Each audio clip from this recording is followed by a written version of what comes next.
hello to you. Did you know that 80% of folks with autoimmune conditions deal with chronic fatigue that their doctors just can't fix? Yep, it's true, straight from the National Institute of Arthritis and Health, 2023. That's right, you're not alone, and you might be doing something right now that's making it worse. Stick with me today, because I'm going to show you what to stop and what to start to get your energy back. So if you skip this video, you could stay stuck feeling drained all day, every day. So if you're wiped out by autoimmune fatigue, you're thinking, what can I do to get my spark back? Or what am I doing that's making it worse? I hear you. Coming up in this video, you're going to learn one, the must-do things to tackle your autoimmune and boost your energy. Two, the big don'ts, the things you got to avoid to stop draining yourself. And three, simple solutions you can start today to feel more like you again. At the end of this, I'm going to share some extra bonus help that's less common. So let's get started. All right, let's kick things off with the biggest reason your autoimmune fatigue got you dragging through life like you're stuck in mud. It's inflammation. There's like a fire in your body burning up all your energy, and you might be adding fuel to that fire without even knowing it. Picture this. You plug in too many gadgets in the power strip and sparks start flying and frizzling out, and it's catching on fire. It's overloading your energy grid, and that's what's happening inside you right now. It's either a little tiny spark or it's full-on raging fire. So in my clinic, I've seen so many patients come in exhausted thinking it's just their autoimmune condition. They think, let's just fix the autoimmunity. But then we dig in deeper to the big picture and address more than just immunity, and it's like flipping a switch. Let's unplug those troublemakers and get your energy flowing again. So here's the deal. Let's talk about how inflammation's short-circuiting you and what can we do about it. First up, don't eat nightshades. Foods like tomatoes, potatoes, eggplants, and chili. They've got this compound called solanine, and that can spark inflammation in sensitive people. And it makes the fatigue way worse. It's like tossing kindling on that inflammation fire, and it's like that's what we're talking about. I had an Italian patient once, and she loved her tomato sauce, eggplants, and chili, but she was so tired she could barely walk. When she cut out nightshades, she noticed her joints moving more freely within the first month. So check your diet and skip those nightshades to cool things down. All right, avoiding nightshades is a solid move, but let's fuel your body with foods that put out that fire. Do eat fish or seafood rich in omega-3s. Aim for fish like salmon, oily mackerel, or sardines at least 3 times a week. Or if fish isn't your thing, grab a high-strength EPA omega-3 supplement. If you're unable to get a prescription from a naturopath, or if you don't know what a good brand is, check out one of my favorites in the description below. Research shows omega-3s like EPA can reduce inflammation markers like C-reactive protein, which zap your energy in autoimmune conditions. Start with a fish dinner tonight, or start with that supplement to get a faster result. Omega-3s are awesome, but some habits can undo the good work. So let's talk about coffee. Don't drink too much coffee. I know, I have a weakness. I have a weakness for coffee. And that morning cup feels like a lifeline, but coffee's got caffeine that overstimulates your adrenals, and it spikes that cortisol, and that fuels inflammation and drains your energy in the long run. It's like revving your engine in a car till it burns out. I've worked with patients who were drinking way too much coffee to push through their fatigue and to get to their exercise classes, but it was making things worse. It turns into a vicious cycle of needing more to get going, and then it goes downhill with time. So studies show high caffeine can mess with your stress hormones, keeping you, it's wired but you're still tired. Try cutting back to 1 cup a day or switch to green tea for a gentler boost. Start by substituting a cup of coffee for a cup of green tea or matcha. Then slowly switch more with time. Cutting coffee is definitely a winner, but stress can still zap you. So here's how to tame it. Do keep stress levels in check. Try daily mindfulness practice like a walk in nature or breathing, for example, or meditation. There's an app for that. You can download the app and that'll make things easier for you. It's like hitting a pause button on the inflammation fire. So when you give yourself space for your calm, your body listens to that pause. Stress definitely spikes cortisol, which fuels fatigue in autoimmune conditions. I've seen many patients transform their life and energy just by adding some routine of a daily nature walk, and it calms their system. So it magnifies your holistic plan too. So start today with a quick breathing exercise or a walk in nature.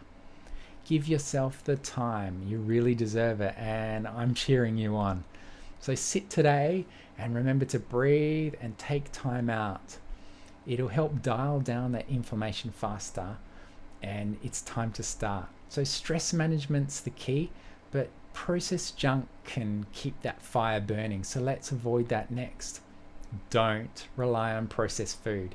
Stuff like chips, pizza, fried food, or sugary snacks, they're loaded with trans fats and additives and the gluten and the sugar that ramp up inflammation, and they leave you more exhausted in the long run.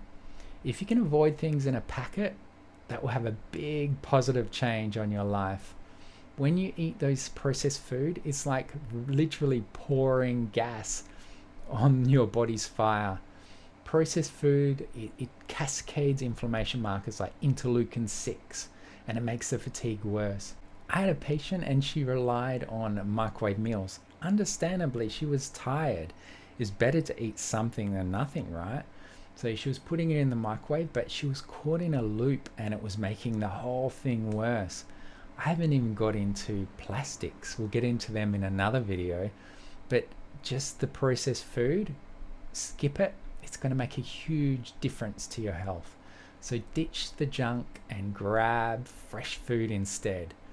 Skipping junk food's a big step in the right direction, but sleep's another energy game changer. Let's optimize that now.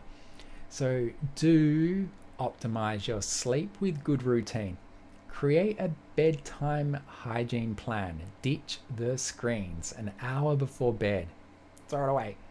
Yes, really try it. Stop using your phone or TV and sip strong chamomile tea to improve sleep quality. It's like recharging your nervous system overnight, really essential. It resets your overstimulated nerves. They need a rest. Aim for 7 to 8 hours of solid rest, and studies clearly show poor sleep ramps up inflammation, making autoimmune fatigue worse.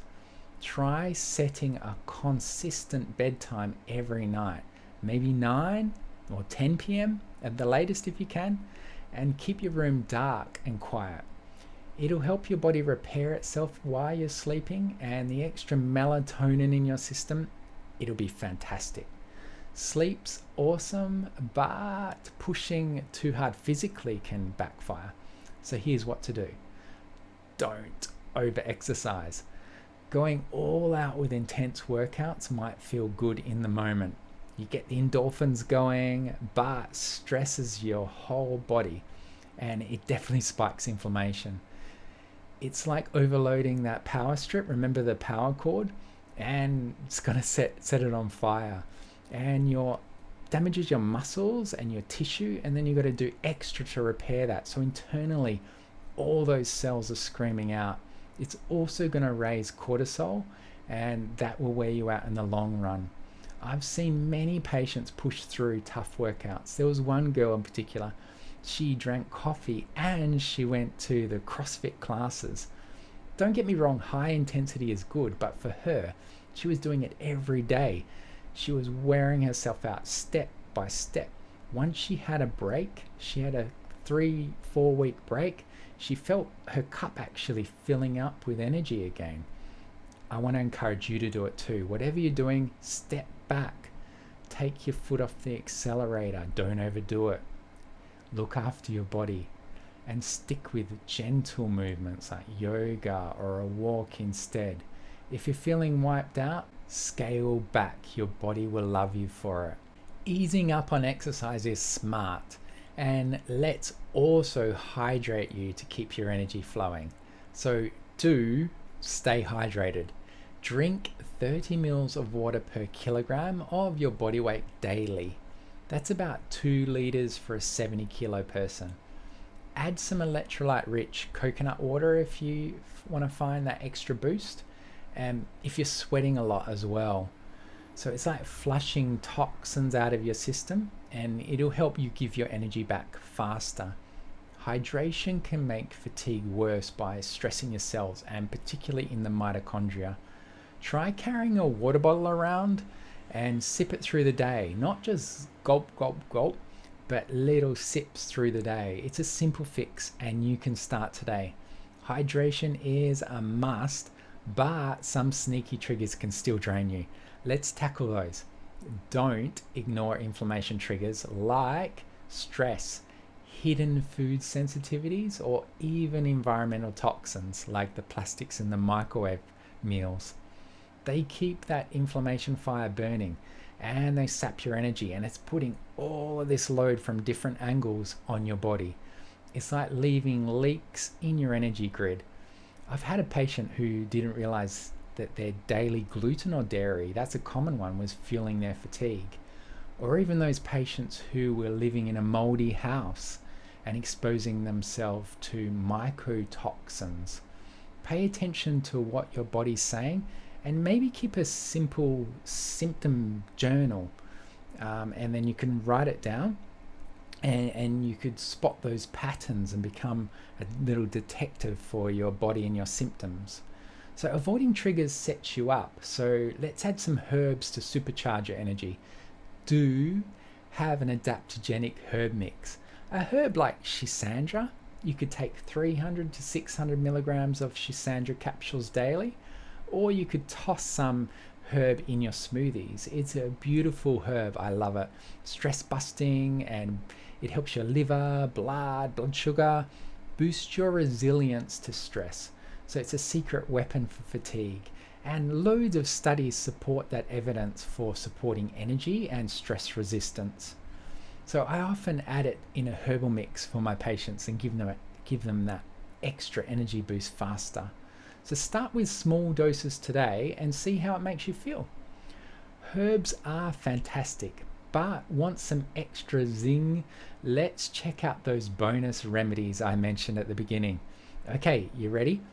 So not so common ones. Creative ways to fight fatigue. They're kind of out of the box and a little bit out there, but hear me, I'm going to share them with you. And be sure to check with your practitioner first if it's safe for you. So 1, try methylene blue. Take a low dose, 0.5 to 2 milligrams per kilogram of body weight, under your practitioner's guidance. It's like a turbo boost for your cells' powerhouses, those mitochondria, and it's shown to reduce oxidative stress. Research shows it supports that mitochondrial function, which is really key. So try it, I say again, under supervised little experiment with your practitioner and see how it works.